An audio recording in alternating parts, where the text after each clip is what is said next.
السلام علیکم ورحمۃ اللہ وبرکاتہ۔ آج ہم پڑھیں گے سورہ بقرہ کا لفظی ترجمہ آیت نمبر 186 سے۔ چلیے اسٹارٹ کرتے ہیں۔ اعوذ باللہ من الشیطان الرجیم، بسم اللہ الرحمن الرحیم۔ وَإِذَا اور جب سألک سوال کریں آپ سے، عبادی میرے بندے، عنی میرے بارے میں، فإنی تو بے شک میں، قریب ہوں، اجیبو میں جواب دیتا ہوں، دعوتا دعا کا، الداعی دعا کرنے والے کی، اذا جب، دعان وہ دعا کرے مجھ سے، فلیستجیبو پس ضرور وہ حکم مانے، لی میرا، ولیؤمنو اور وہ ضرور ایمان لائیں، بی مجھ پر، لعلہم تاکہ وہ، یرشدون وہ ہدایت پائیں۔ احل حلال کیا گیا، لکم تمہارے لیے، لیلتا رات میں، الصیامی روزے کے، الرفثو رغبت کرنا، الا طرف، نسائکم اپنی عورتوں کے، ہن وہ، لباس لکم لباس ہیں تمہارے لیے، وانتم اور تم، لباس لہن اور لباس ہو ان کے لیے، علما جان لیا، اللہ نے، انکم بے شک تم، کنتم تھے تم، تختانون تم خیانت کرتے، انفسکم اپنے نفسوں سے، فتابا تو وہ مہربان ہوا، علیکم تم پر، وعفا اور اس نے درگزر کیا، انکم تم سے، فالآن پس اب، باشروہن مباشرت کرو ان سے، وابتغوا اور تلاش کرو، ما جو، کتبہ لکھا، اللہ نے، لکم تمہارے لیے، وکلو اور کھاؤ، واشربو اور پیو، حتی یہاں تک کہ، یتبین واضح ہو جائے، لکم تمہارے لیے، الخیط دھاگا، الابیض سفید، من الخیط الاسود سیاہ دھاگے سے، من الفجر فجر کے وقت، ثم پھر، اتمو تم پورا کرو، الصیام روزے کو، الی اللیل رات تک، ولا اور نہ، تباشروہن تم مباشرت کرو ان سے، وانتم اس حال میں کہ تم، عاکفون اعتکاف کرنے والے ہو، فی المساجد مسجدوں میں، تلکا یہ، حدود ہیں، اللہ کی، فلا تو نہ، تقربوہا تم قریب جاؤ اس کے، تم قریب جاؤ ان کے، کذالک اسی طرح، یبین واضح کرتا ہے، اللہ آیاتہ آیات اپنی، للناسی لوگوں کے لیے، لعلہم تاکہ وہ، یتقون وہ بچ جائیں۔ تھوڑی سی ذرا لمبی آیت ہو گئی ہے، پچھلی آیت بالکل چھوٹی سی ہے جس میں وَإِذَا سَأَلَكَ کی بات ہے، بیسک جو آیت ہے یہ اُحِلَّ لَكُمْ والی آیت ہے۔ چلیں اب ہم اس کا خلاصہ دیکھ لیتے ہیں۔ آیت نمبر 186 میں بات آئی ہے دعا کے بارے میں، کہ جب انسان کو کسی بھی قسم کا کوئی بھی مسئلہ آتا ہے تو انسان کو کیا کرنا چاہیے کہ وہ کیا کرے، وہ دعا کرے، ٹھیک ہے جی۔ تو اور جب سوال کرے آپ سے میرے بندے میرے بارے میں کہ کون ہے اللہ، ٹھیک ہے، تو بے شک قریب ہوں میں قریب ہوں اور میں جواب دیتا ہوں دعا کا، دعا کرنے والے کی جب وہ دعا کرے مجھ سے، بس ضرور وہ حکم مانے میرا اور ضرور وہ ایمان لائے مجھ پر تاکہ وہ ہدایت پا جائے۔ یہ نہ ہو کہ آپ اللہ کی بات نہ مانیں، ایمان نہ لائیں اور یہ کہیں کہ جی ہمیں جو ہے وہ اللہ تعالیٰ جو ہم چیز مانگے وہ ہمیں ایگزیکٹ ویسی ملے، تو پھر دنیا تو مل سکتی ہے۔ اگر ہم یہ کہ فلاں تو انسان جو ہے وہ برائی بھی کرتا ہے، اللہ کا حکم بھی نہیں مانتا، لیکن اس کو سب کچھ مل رہا ہے، تو پھر بس یہ دیکھیں کہ کیا اس کو نمازوں میں خشوع مل رہا ہے، کیا اس کو اللہ کی جو ایک لذت ہوتی ہے، ایک اللہ کی طرف جب ہم جاتے ہیں جو ہدایت کی ایک لذت ہوتی ہے، جو ایک تڑپ ہوتی ہے، کیا ہمیں وہ چیز مل رہی ہے۔ آخرت تو ایک الگ ٹاپک آ جاتا ہے، جب کسی بھی دنیاوی انسان کچھ مل رہا ہوتا ہے تو اس کو صرف دنیا مل رہی ہوتی ہے، اس کو آخرت نہیں مل رہی ہوتی۔ تو جو انسان اللہ پر ایمان لاتا ہے اور اللہ کا حکم مانتا ہے تو اللہ تعالیٰ پھر اس کو کیا دیتے ہیں، ہدایت بھی دیتے ہیں۔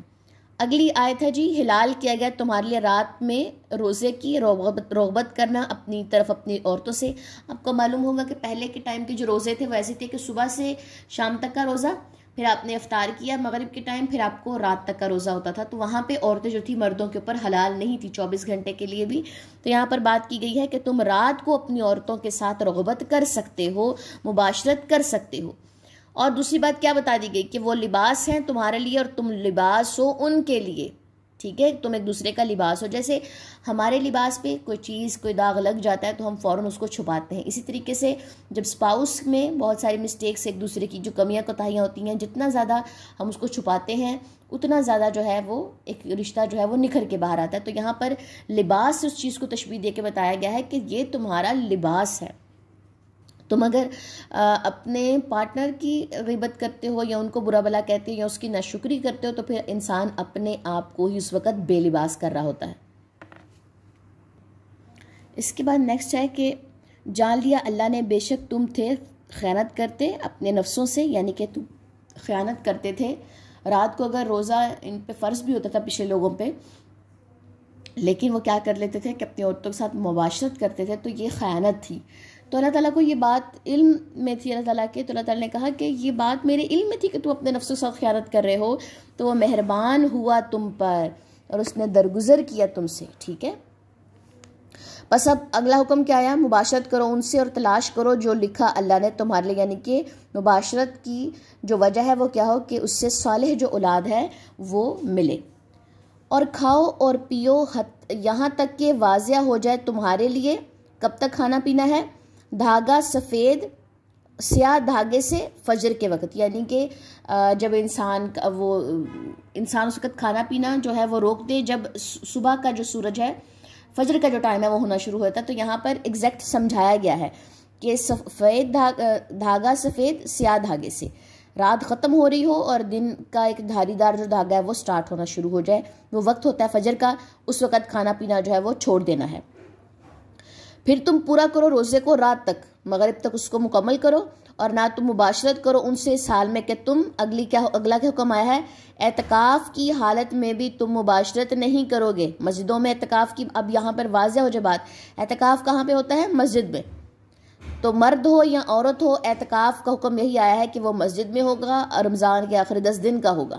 ٹھیک ہے، یہ حدود ہیں اللہ کی، تو نہ تم قریب جاؤ ان کے. اسی طرح واضح کرتے ہیں اللہ آیات اپنی لوگوں کے لیے تاکہ وہ بچ جائیں، یعنی کہ جتنے بھی پیچھے احکامات آئے ہیں ان سب کو پورا کرو، ان حدودوں کو توڑو مت.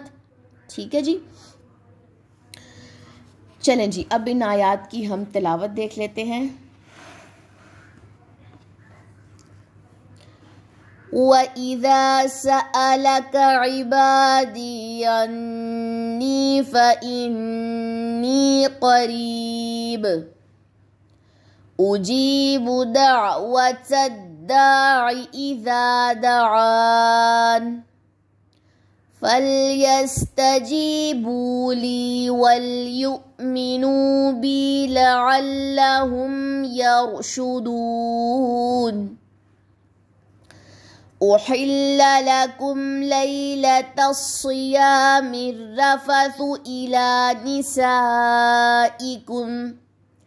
هُنَّ لِبَاسٌ لَكُمْ وَأَنْتُمْ لِبَاسٌ لَهُنَّ عَلِمَ اللَّهُ أَنَّكُمْ كُنْتُمْ تَخْتَانُونَ أَنفُسَكُمْ فَتَابَ عَلَيْكُمْ وَعَفَا عَنْكُمْ فَالْآنَ بَاشِرُوهُنَّ وَابْتَغُوا مَا كَتَبَ اللَّهُ لَكُمْ وَكُلُوا وَاشْرَبُوا حَتَّى يَتَبَيَّنَ لَكُمُ الْخَيْطُ الْأَبْيَضُ مِنَ الْخَيْطِ الْأَسْوَدِ مِنَ الْفَجْرِ ثُمَّ أَتِمُّوا الصِّيَامَ إِلَى اللَّيْلِ ولا تباشروهن وأنتم عاكفون في المساجد تلك حدود الله فلا تقربوها كذلك يبين الله آياته للناس لعلهم يتقون. سبحانك اللهم بحمدك أشهد أن لا إله إلا أنت أستغفرك وأتوب إليك. السلام علیکم ورحمۃ اللہ وبرکاتہ.